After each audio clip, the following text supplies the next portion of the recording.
हो ताई. साहेबाला म्हणा घो बीज होऊन झालाय. उद्या आर्याला ज्वारीला पाणी सोडतो. ठीक आहे, सांगते साहेबांना. हो ताई.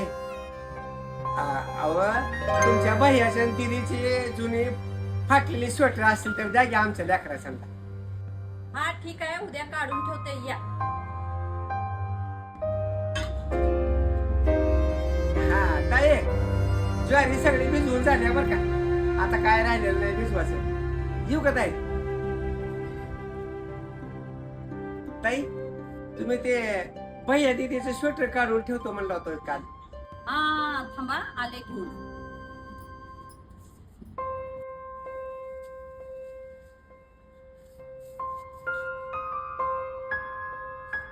हे घे रामबाब, स्वेटर घे.